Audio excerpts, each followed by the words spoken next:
Victory for gun control advocates. Credit card companies will add a new merchant category for firearms retailers. Yeah, Visa, Mastercard, and American Express will all partake in the code. This comes after pressing the financial industry to do more to help curb mass shootings. And our Kelsey Kernstein is here with more on this. Kelsey.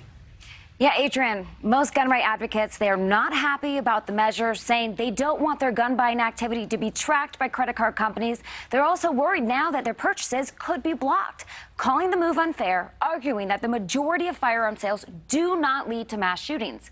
But on the other side of the aisle, gun control advocates call this a win, arguing it helps law enforcement to track down suspicious gun purchases that could then lead to potential mass shootings. For example, the gunman in the 2016 Pulse nightclub shooting in Orlando, Florida, purchased more than $26,000 worth of guns and ammunition on credit cards a week before gunning down 49 people in that nightclub.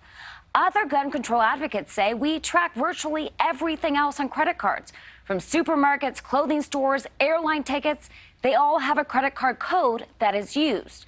Now, the major shakeup happened Friday when Visa Incorporated, the largest payment processor, announced and follows suit, like American Express and Mastercard, in using a new merchant code for firearm sales. In the past, gun sales have always been categorized under general merchandising, making it very difficult for financial institutions and law enforcement to know exactly what was bought. Now, we reached out to the NRA, whose spokesperson responded with a statement, reading in part, the ISO's decision to create a firearm-specific code is nothing more than a capitulation to anti-gun politicians and activists bent on eroding the rights of law-abiding Americans one transaction at a time.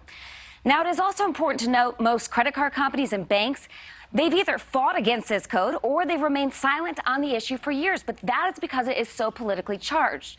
It will be very interesting to see what banks and other financial institutions decide to do in the coming days and months if they, too, will decide to implement the new gun sales merchant code. Adrienne? All right, Kelsey, thank you. Now let's bring in Jim Kessler. He's the Executive Vice President for Policy at Third Way. That's a center-left think tank. He's written extensively on gun reform. Good morning, and thank you for joining us. Good morning. Is this going to be an effective way to track gun sales?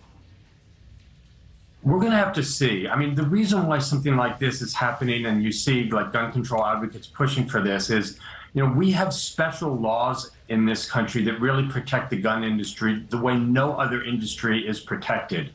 So when a gun is used in crime or when a gun is used in mass shooting, we only know about who's buying it and the purchasing of it and the trafficking of that gun after the fact. And one of the things that you need to realize, Mitch, is that nearly every gun that is recovered in a crime, the person who's using the gun is not the person who originally bought it. There's like a trafficking scheme that goes by to funnel that gun there. And one of the reasons why is that our federal laws just really protect the gun manufacturers and the gun stores in ways that no other industry is protected. Well, the right to bear arms is in the Constitution and the right to privacy is in the Constitution. So does this violate either one of those things?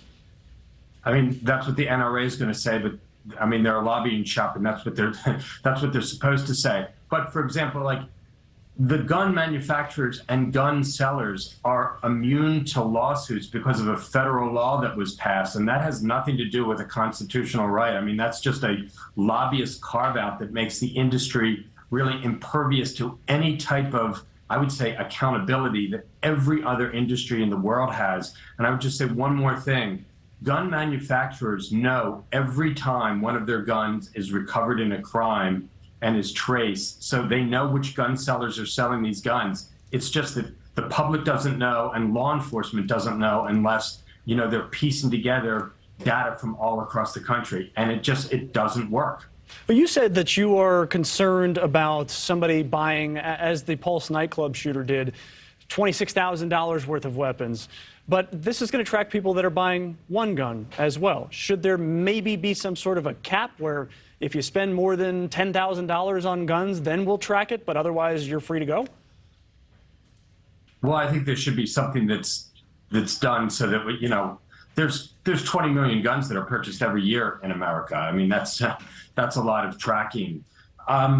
Look, what you're trying to do is figure out if something really odd is going on. Is somebody buying a gun 50 guns, and those guns are showing up in crimes all across the country. Like what we're looking for are the small number of players in the gun market that are feeding illegal gun trafficking. And then occasionally there's the mass shooting, which is really a special type of person and a special type of purchase. So, it has the potential, to disrupt some of the gun trafficking that goes on in America. And I'm very curious to see what happens. I'm hopeful that it's done, responsibly and effectively. And we will have to wait and see. Also, if you don't like being tracked on your credit card purchases, you can always pay cash. That's Jim Kessler. That's right. Thank you for joining us. We appreciate your time. Cash is still king. Cash is always king. Thank you for watching. Go to newsnationnow.com to find NewsNation on your television provider. And don't forget to click the red subscribe button below to get more of NewsNation's fact-driven, unbiased coverage.